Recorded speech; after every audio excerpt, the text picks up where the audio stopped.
لا حول ولا قوة إلا بالله العلي العظيم. أعوذ بالله السميع العليم من الشيطان اللعين الرجيم. بسم الله الرحمن الرحيم. الحمد لله رب العالمين. My elders, my brothers, mu'mineen and mu'minat, salamun alaykum wa rahmatullahi wa barakatuh. As we enter the 26th fast and as we reach the peak or the end of our efforts in this year 1441 AH, I need to remind myself and all of us that the aim of having done this series of lectures on the short du'as of the Holy Prophet for the month of Ramadan is because by practice every month of Ramadan for years, during the program of Zohrain in Mombasa, in JIC, or before that in the mosques, either Masjid Hussain or Haidari, we used to have short sessions in Zohrain, after the namaz of Zohrain, during which various important topics were discussed. And since this year we were unable to have those sessions, in memory of those, to keep those feelings alive and to keep that the feeling of Maha Ramzan for that period of Zohrain alive, we have done these short sessions. We have noticed, as we have reflected on these du'as, as we've come towards the end, we have now started asking Allah subhanahu wa ta'ala for the rewards for the month of Ramadan, for the efforts that we have put in, especially in a month like this one where we've had a few more challenges than our normal months of Ramadan. And the 26th dua is a unique dua. It begins with Bismillahir Rahmanir Rahim. Allahumma ja'al sayyi fihi mashkura. Oh Allah, I beg you on this day, the 26th day of Maha Mubarak Ramadan, to make all the efforts that I've put into this month of fasting, into myself reformation in this month, as praiseworthy, acceptable in your eyes. Mashkur, as in something that you would appreciate.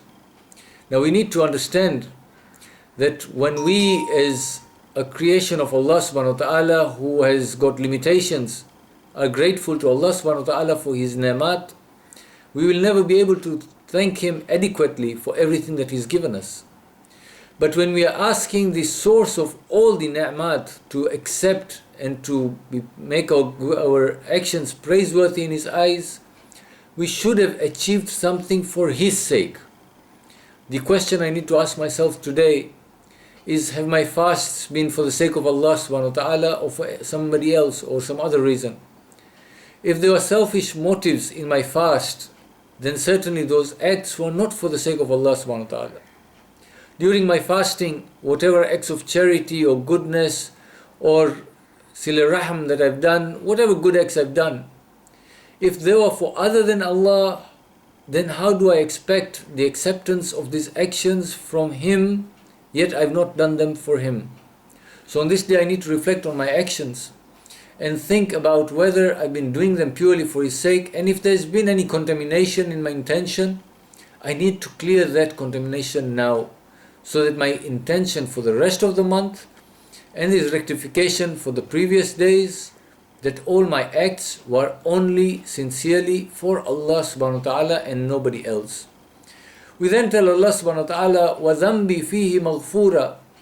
And oh Allah, this whole month, especially in these great nights, I've been asking for forgiveness. I've realized I'm remorseful. I have known that there are things that I've done which were not right, which were against your will, which displeased you. So today I am asking you, oh Allah, make my sins forgiven. All through the month we've been seeking forgiveness from Allah subhanahu wa ta'ala. But we need to realize that forgiveness does not come just by saying the words that, oh Allah, astaghfirullah rabbi wa atubu ilayh, or astaghfirullah wa atubu ilayh, or al-af, if you're reciting Salatul Layl. Forgiveness comes when you do something as an action as well.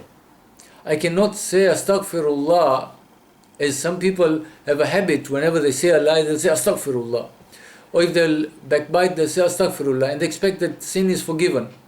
And the next moment, that same person is lying again, or doing ghibah again, or backstabbing somebody, harming somebody without even thinking about it, and again he repeats or she repeats astaghfirullah, and it goes on, so on and so forth. Forgiveness comes as a result of some reformation within ourselves. Forgiveness comes with first identifying and accepting, taking responsibility, destroying the ego of the self, and accepting that I have been doing something that I should not have been doing, which was not right. After bringing yourself down in your own eyes, forgiveness comes when you self-reform and make a firm promise not to repeat that sin again. There is a whole process of forgiveness which can be found in the books of Ahadith. This is not a session in which to go into the detail. But suffice it is to say that just asking Allah subhanahu wa ta'ala to forgive or accept my sins as forgiven will not wash. I should have done some actions. If I have not yet done those actions, then even now I still have time. There's still a few days to go in this holy month. Remember the saying of the Holy Prophet. He says, he's unfortunate, that person who goes through the holy month of Ramadan and is not forgiven his sins. So we are in the middle of a month where it is, according to the Holy Prophet, impossible for a person to be sincerely repentant and not be forgiven. If we've not been sincere so far, we still have time. There's still those few hours left of this month. We need to be sincere in action. We need to be sincere in intention. We need to be honest with ourselves, because the sins do not harm anybody but ourselves. So we ask Allah subhanahu wa ta'ala, inshallah, to accept our forgiveness and forgive our sins. وَعَمَلِ فِيهِ مَقْبُولًا. O Allah, accept my deeds as those that have been done for you. Make my amal maqbula, accepted by yourself. My deeds again can only be accepted if they've been done purely for His pleasure. Remember, there is a very good tradition that on the day of Qiyamah, many people will come expecting their books of deeds to be heavy, and they will be told, there is nothing in your book. And they'll say, but I did this charity, and I did this prayer, and I did this fasting, and I did A, B, C, X, Y, Z. Alhamdulillah, fasting is one of those acts that you can actually do purely for the sake of Allah, as nobody else needs to know that you're fasting on that day, unless you make it obvious yourself. But so many of our other acts, including charity and namaz, could be done because we are showing people that, look, I am so much sakhi, look, I am so much muttaqi. And if that is the case on the day of Qiyamah, I will be told, oh, so and so, go and get your reward from so and so for whom you did these deeds. Remember, on the day of Qiyamah, every one of us will be needy of Allah's rahmah. That's so and so for whom I did my actions in this world, the show off that I did for the people. Those same people are just as needy as me on the day of Qiyamah. There is nobody with a higher station on the day of Qiyamah than the awliya of Allah. And for sure, if I have not done it for their happiness, if I have not done it for the sake of Allah subhanahu wa ta'ala as they have told me to do, then even their help is not going to come my way.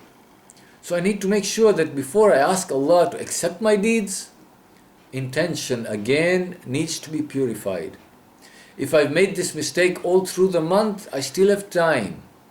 Let us now do the good acts only and only for the sake of Allah subhanahu wa ta'ala, no show off. And then we tell Allah subhanahu wa ta'ala, وَعَيْبِ فِيهِ مَسْتُورًا. Oh Allah, on this day I ask you, please make my secrets, my aib, my flaws be hidden from the masses. Conceal them. By the grace of Allah, it is His grace and mercy that He conceals our mistakes and our flaws from the masses, that allows us to function in society. It is a famous riwayah or hadith from the Aimma that if our flaws were to be known to the public, nobody would even spit at us. We would not be even worthy to be talked to by anybody. And we know it ourselves. Each one of us, every one of us, has got flaws, defects, mistakes made, that if they became public knowledge, we would even despise ourselves if we were to look at ourselves as a second party or third party. So it is the grace of Allah subhanahu wa ta'ala, and on this day we tell Him, please ensure that my defects are hidden. For that also to happen, I need to help Allah subhanahu wa ta'ala hide those defects.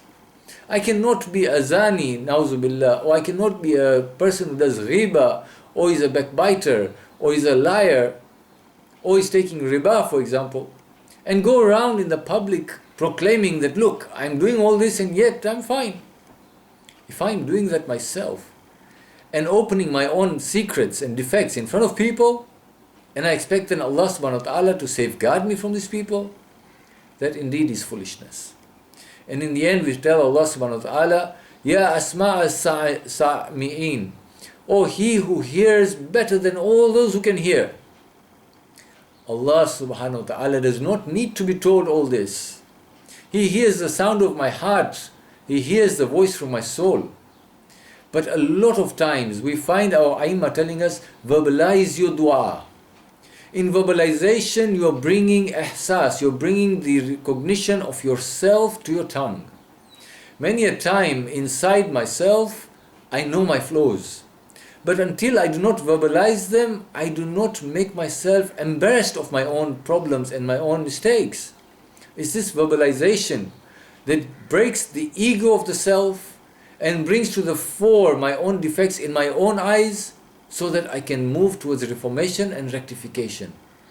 On this day we ask Allah subhanahu wa ta'ala, the hearer of everything that we say and think and do, the hearer of what is going on in our hearts even before we think of the things, that may He accept all our deeds, may He forgive all our sins, and may He conceal all our defects, and make our acts those that for which He Himself is grateful for, such that He rewards us in abundance as only He can truly reward.